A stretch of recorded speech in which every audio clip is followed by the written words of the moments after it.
परमात्मा कहते तुमने उस दरगाह का महल नहीं देखा, धर्मराज के तिल तिल का लेखा, एक एक पाई का हिसाब आपने चुकाना पड़ता है। और इस जैसे अभी आपको बताया कि पहले इस अज्ञानता में आपने कितनी गलती कर दी और कितने अपराध बढ़ गए। कसाई तक का भी उदाहरण दे रखा है कि सदना नाम का कसाई था और वो भी अपने जॉब को छोड़ना नहीं चाहता था। कदे भूखा मर जाऊं मैं और क्या करूंगा, भगवान संतों का ज्ञान सुना पर संत से मिला सदना और प्रभावित हुआ, सारी बातों को स्वीकार किया, लेकिन रोजी रोटी फिर अड़ गया गए। संत परमात्मा स्वयं आते हैं साधु रूप बना के अपनी प्यारी आत्माओं को सतमार्ग बताते हैं।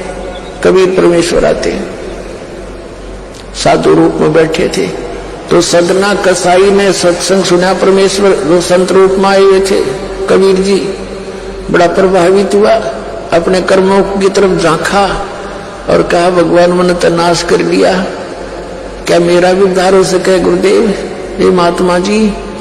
तब संत ने कहा, संत रूप में परमात्मा विराजमान थे, कहने लगा भाई आगे पाप करो ना और पिछले माफ हो जाएंगे, इस भक्ति साधन से मैं बताऊंगा ऐसे। वो कहने लगा जी, परमात्मा ने पूछा तू कौन है भाई, कि मैं कसाई हूं जी, मैं कसाई हूं, कसाई सदना कसाई, सदना नाम मेरा सदना नाम है, क्या मेरा मुझ पापी का भी उद्धार हो सकता है। परमात्मा ने कहा भाई होगा, कति हो जाएगा, पर बेटा आज्ञा ना करिए।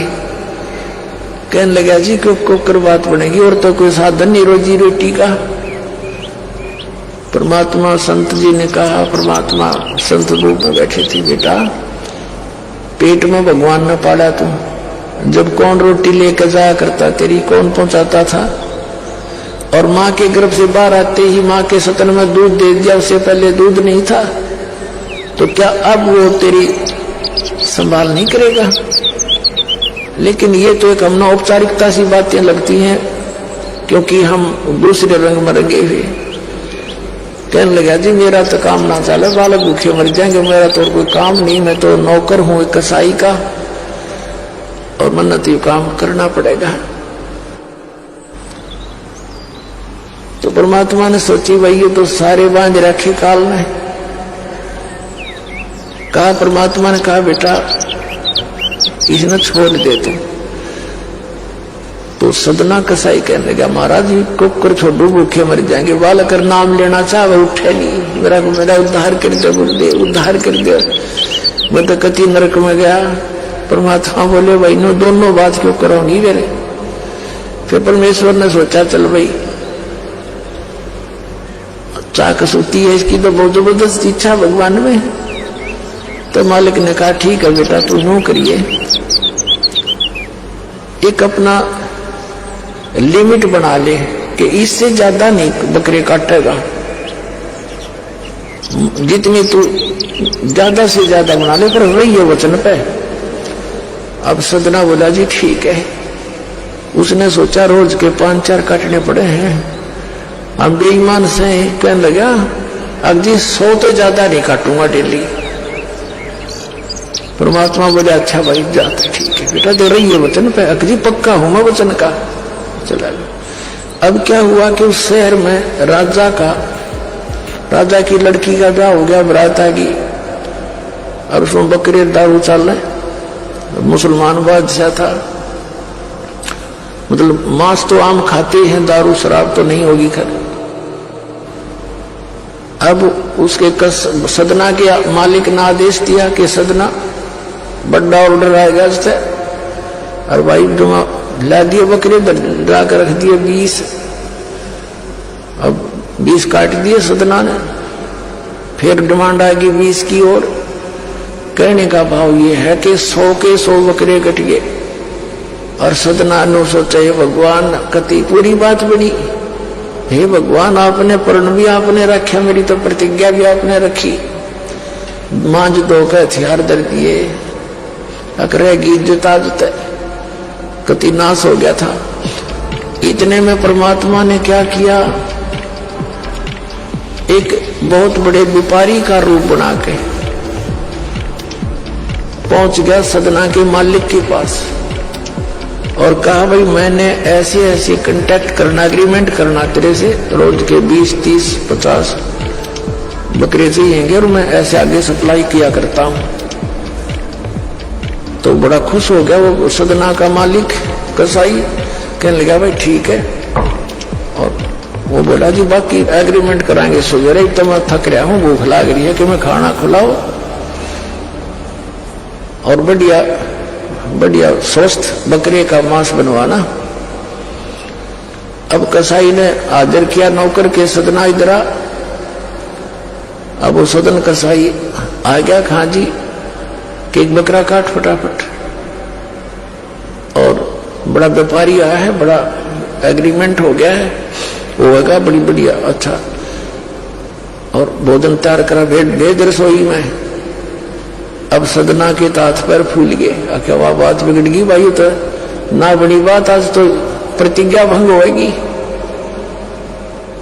अब उसने सोचा कि जब बकरा ना काटूंगा तो ये मालिक नौकरी तो निकालेगा, और जब बकरा काट दिया तो वचन भंग हो गया, मेरी तो बात बिगड़ गई दोनों तरफ से। तो उसने सोचा एक आदमी का भोजन बनेगा, तो उसने क्या सोचा कि बकरे के नले नले काट दूं अंडकोश, अब मेरा पर्ण भी रह जाएगा और भोजन भी बन जाएगा एक आदमी का। हथियार उठाया और बकरे के वो नले काटने चाहे, बकरा बुला दिया परमात्मा ने बोला सदना और देख भाई मर्यादा ना तोड़े, ना जाने कितनी बार तो तू बकरा बन लिया और मैं बना कसाई। और देखियो मैंने तेरे गल काटे हैं, तेरे को ऐसे नहीं काटा जैसे तू काटने जा रहा है। अब सारी रात तड़प कर मरूंगा मैं, तब भी फिर मैं ऐसे ही काटूंगा तेरे को, ये देख लेना। अब बकरा किस सदना किसके बकरे काटे था, हाथ मत कर छूट गई, कप पे खड़ा खड़ा बकरा बोले ना काटे, बैठ कर रोए। मालिक ने बाट देखी, रसोई में आवाज लगाई, रसोई से संदेशा गया जी अभी तक आया नहीं, मटेरियल पदार्थ नहीं आया, बनाऊं क्यों कर। खुद मालिक गया, सदना से कहा कि सदना क्या करे, तूने काटा नहीं बकरा। मैं नहीं काटू मालिक, मैं नहीं काटू। उसने सोचा तो दुश्मन है, ये प्रसन्न नहीं है मेरे इस एग्रीमेंट से, ये काहे का नौकर है। अब ल तू नहीं काटे ना मैं काटू। उठा गुस्से में सदना के दोनों हाथ काट दिए उसको साई मालिक ने, अरे एक मारी लात करते पार काट दिया। अब जैसा भी ट्रीटमेंट वगैरह करा करो का, महीने 2 महीने रो पीट के उन्हें सोची क्या करूं भाई। उसने सोचा चल पड़ी यहां से। उस संत ने कहा था मैं वहां जगन्नाथ के मंदिर में रहता हूं, वहां आ जाना। उस जगन्नाथ के मंदिर की तरफ चल पड़ा। कोई परमात्मा ने जब इतना चमत्कार दिखाया है, बकरा बोलिया इसे बुंडे काम ना मैं तो कदे भी ना करो, मरो से जीवा से भूखे मरे। आदमी की कही तो ना सच्चा पर वो तो सच्ची होगी, सामने तो जुल्म हो गया। यूं तो बहुत बुरा जो है ना एक रूटीन है, यो नहीं करे भाई कति भी। संत साची के थे वो उस दिन बच्ची उसके उस गुरुदेव के पास समाधान के लिए चल पड़ा। देख कहां तक बिजली गिरती है इस गुंडे कर्मों से, कैसे फिर जो मालिक परम संत की सन्मार्ग रक्षा कैसे होती है।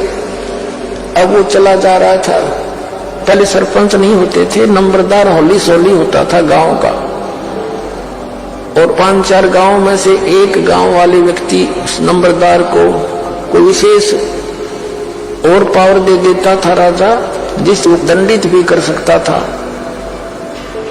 अन्य किसी उनको। एक नंबरदार के घर पे रास्ते में जा रहा था, नंबरदार के घर पे रुक गया और कहा जी मैं रात में रुकूंगा, मैंने आगे यात्रा पे जाना है, जगन्नाथ में जा रहा हूं। तो पहले धार्मिक वैसे तो आम व्यक्ति की बहुत इज्जत करता था अतिथि की। नंबरदार ने सदना को रोक लिया, रुक जा भाई, भाई रोटी खाइए, अलग से व्यवस्था कर दी, खाना खुना खा ठाठ तरह। अब क्या हुआ कि उस नंबरदार की पत्नी जो थी वो बैड कैरेक्टर थी। उसने सदना के साथ दुर्व्यवहार करने की चेष्टा की। वह रोने लग गया, माई मत महा दुखी व्यक्ति हो, रात काटनी है, काटन दे तो काट दे, न मैं भी चला जाऊंगा। तो उसने फिर रो शोर मचा दिया। अपनी बेइज्जती समझ कर लोग इकट्ठे हो गए, अक्यों मेरी इज्जत का गाक बने था, पकड़ लिया और वही उस शहर के अंदर, साथ में शहर था, वहां ले गए। राजा था, वहां का नवाब था, उसके सामने उसको पेश किया गया। उसको सजा सुना दी कि इसको मीनार में चिन दो, भुगत कर मरे। इसको कितना नंबरदार ने इसको इज्जत से रखा, इसने धोखा किया, उसी के साथ पत्नी के साथ दुर्व्यवहार करने की चेष्टा की। और उसकी पत्नी ने गवाही दे दी, जी मेरे ऐसे ऐसे सतन पकड़ दिए इसने। अब मीनार के अंदर खड़ा करके मीनार चढ़वा दिया, बंद कर दिया। अकाब मर जाएगा चिल्ला चिल्ला के, रो पीट के। तब सदना ने अर्ज करी, है गुरुदेव मैं तो पापी आत्मा था, मुझे तो इससे बदतर मौत मार दो, लेकिन मुझे ये भगत कहे थे कि मंदिर में जाओ ढेड इसे इसके गुरु होंगे, और ऐसा करता था ऐसा करता था। दाता आपके नाम पर बट्टा लग गया, तो मैं तो नीच था, तो इससे भी बुरी मौत मार देते। दाता इस भक्ति की इज्जत रखियो मेरे मालिक। इतना ही कहा था, वो सारा मीनार फट गया और ईंटें उन सरपंच के सर में लगी। उसकी पत्नी के दोनों सतन कट के वहीं गिर गए, खून चल पड़ा। और जिन्होंने ये संदेश सुनाया था, अन्याय का फैसला सुनाया था, उनके सर में ईंट लगी जा जाके। और देखा इतना आवाज हुई, आसपास सब भागे आए देखा, और सदना के दोनों हाथ पूरे हो गए, कटे हुए नहीं रहे। बोलो सतगुरुदेव।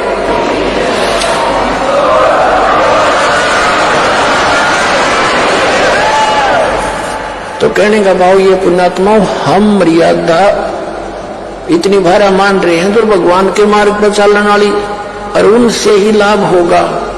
भाई जो गुरु वचन पर डट गे, कट गे फंद 84 के, कट गे फंद 84 के, कट गे फंद 84 के। भाई जो गुरु वचन पे डट गे, कट गे फंद 84 के। वस्तु मिली ठोड़ की ठोड़, मिट गई मन पापी की दौड़। वस्तु मिली ठोड़ की ठोड़, मिट गई मन पापी की दौड़। भरम मिटे मथुरा काशी के, भरम मिटे मथुरा काशी के। भाई जो गुरु वचन पर डट गे, कट गे फंद 84 के। अब पुणात्माओं, सदना जैसे कसाई का उद्धार कर दिया उस परम पिता ने, तो आप कद कहना है कि है जिस मार्ग पर लग जाओ, तो वही मार्ग, वही परमात्मा और वही ज्ञान, वो समाधान आज इस दास को दे रखा है उस दाता ने। इसका लाभ उठाओ, औरों को भी समझाओ, सच से परिचित हो जाओ।